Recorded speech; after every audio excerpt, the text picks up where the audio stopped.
जैसे अमरनाथ है। अब जैसे अमरनाथ धाम है, ये कैसे बना?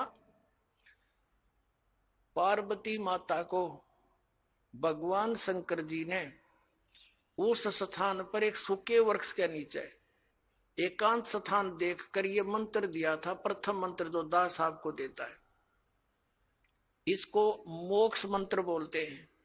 ये जितना मोक्ष कर सकता है।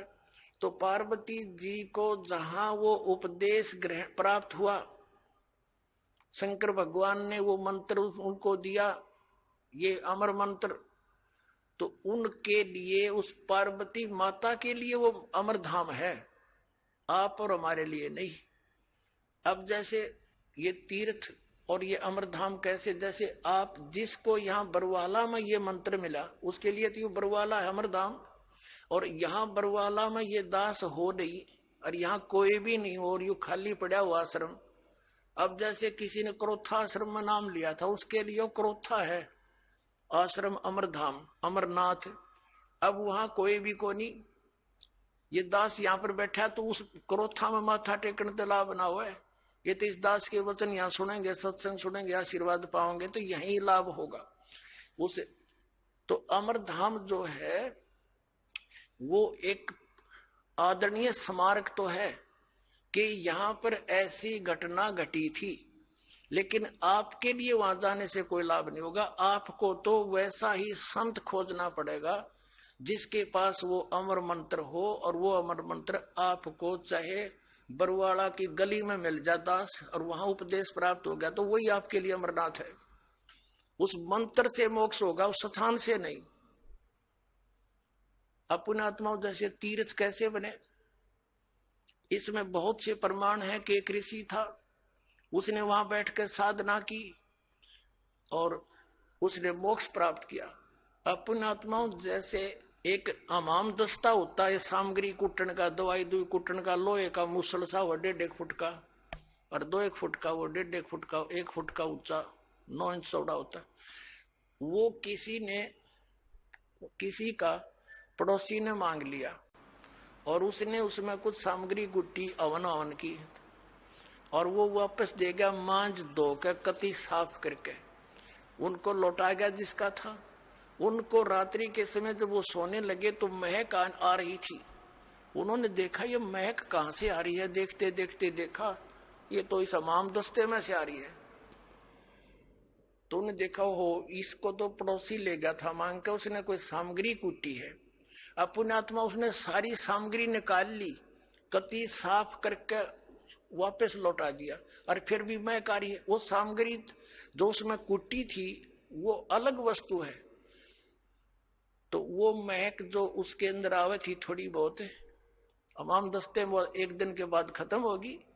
अब ये तीर्थ एक अमाम दस्ता समझो, और जैसे उस ऋषि ने उसमें सामग्री कूटी, यानी वो साधना वहां बैठकर की, वो सारी कमाई लेकर अपने उस धाम को चला गया जहां उसने उस साधना से जाना था। वो तीर्थ तो एक अमाम दस्ता है, उड़े 1-2 महीने 1-2 साल उसमें महक सी आवे, क्योंकि जहां संत ने साधना की होती है कुछ देर राहत मिलती है, लेकिन वो सामग्री वाला काम नहीं हो सकता। अब जैसे वो इतनी सामग्री कुटनी पड़ेगी उसमें महक अच्छी रोज लेने के लिए, यानी सत्य साधना आप कहीं बैठकर कर लो जैसे उस ऋषि ने की। आप अपने घर पे करोगे, आपके लिए वो तीर्थ आपका घर है, ना कि वो स्थान जहां पर किसी अन्य ने साधना की। वहां देखने जाने से हमें क्या लाभ होगा? जैसे ये दास पहले नगर नगर में सत्संग करने लगा, तो जहां किसी ने सत्संग सुना, उपदेश ले लिया, और वहां हम भट्ठी बना करके खीर बनाते, हलवा बनाते, सब्जी बनाते थे, और वहां से हम अगले शहर में चले गए, और फिर कोई व्यक्ति ये बताने किसी को साथ लेकर जावे कि देखो यहाँ रामपाल का सत्संग हुआ था, यहाँ खीर बनी थी, यहाँ हलवा बना था, यहाँ बैठकर खावे थे। ऐ बुआ ना तो रामपाल वहां पर, ना वहां पर खीर ना हलवा, वो तो सूखी भट्ठी दिखानी है। हलवा और रामपाल जहां मिलेगा उड़े माल मिलेगा भाई। इसी प्रकार समझ लो इन तीर्थों और व्रतों को, तो ये सतलोक आश्रम आपके लिए उन सब धामों और तीर्थों का काम करेगा। यहाँ आओ, अपना कल्याण करवाओ। बोलो सतगुरुदेव।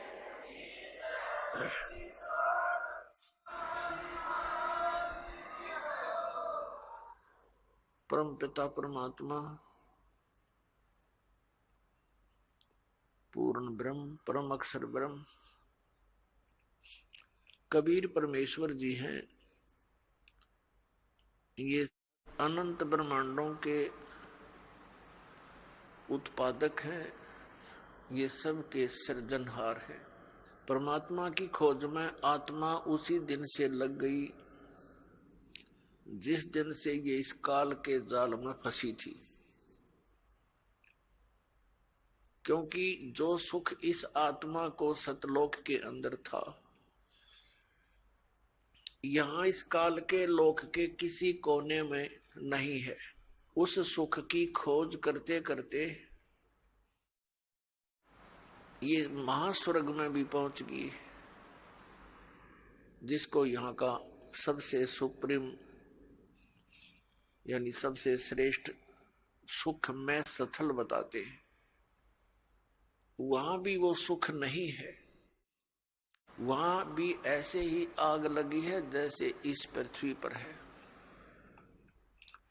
वहां पर भी वही प्राणी है जो यहां शुभ कर्म करके अच्छी भक्ति करके इस काल के सतर की, और वहां पहुंच गए। वहां उनको अच्छी पोस्ट मिल गई, देव शरीर प्राप्त हो गया, वहां का जो सुंदर शरीर है।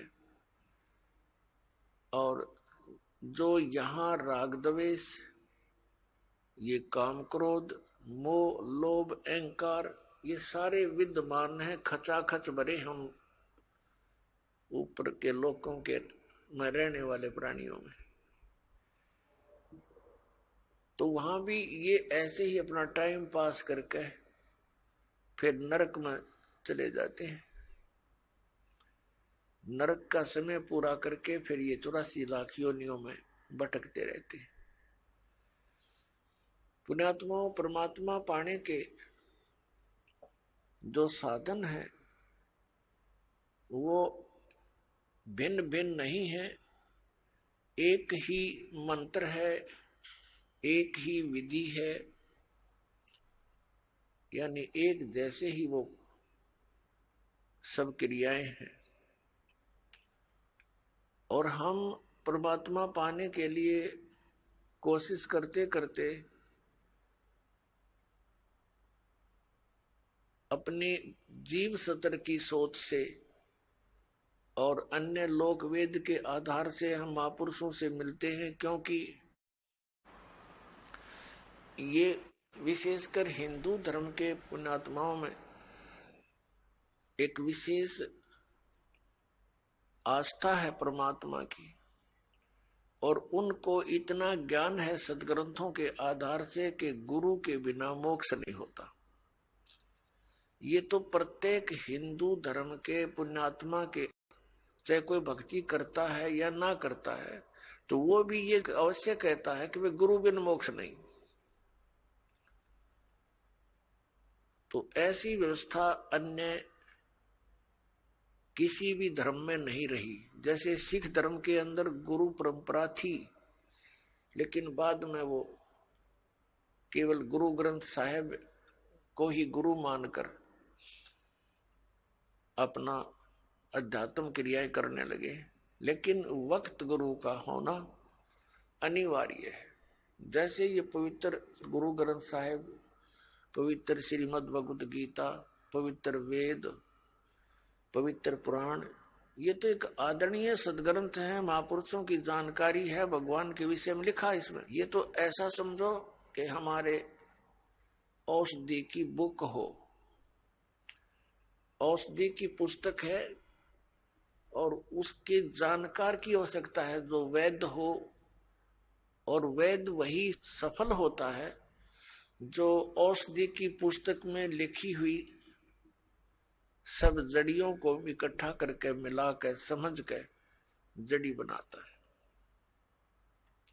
इसलिए वक्त गुरु की आवश्यकता है। तो पुण्यात्मा इस धारणा के अनुसार इस आवश्यकता की पूर्ति के लिए ये प्राणी गुरुओं के पास जाने लगे। अब श्रद्धालु को कोई ज्ञान नहीं होता, क्योंकि वो तो जिज्ञासु होता है। जैसा भी उसके गुरुजी साधना करने को कहते हैं वो समर्पित होता है, वैसे ही करता है। तो पुण्यात्मा सभी भक्ति भी कर रहे हैं और बुराइयां ज्यों की तो बढ़ रही है। काम, क्रोध, लोभ, मोह, अहंकार, इसमें किसी के अंदर भी कमी नहीं बनी। इसका कारण क्या है कि पूर्ण संत ना मिलने से तो कभी भी ये शांति इस समाज में, इस लोक में नहीं हो सकती। 600 वर्ष पहले परमात्मा आए थे, स्वयं एक संत की भूमिका करके चले गए और साथ में एक जुलाहे का कार्य भी किया करते थे, ये प्रमाणित करने के लिए कि भाई परमात्मा पाने के लिए, क्योंकि उसमें भ्रम फैला हुआ था कि ब्राह्मण वर्ग ही भक्ति के अधिकारी हैं। बाकियों को तो इन्होंने ऐसे लगा दिया था, श्राद्ध सूद निकालन खातिर क्रियाओं में उलझा दिया था।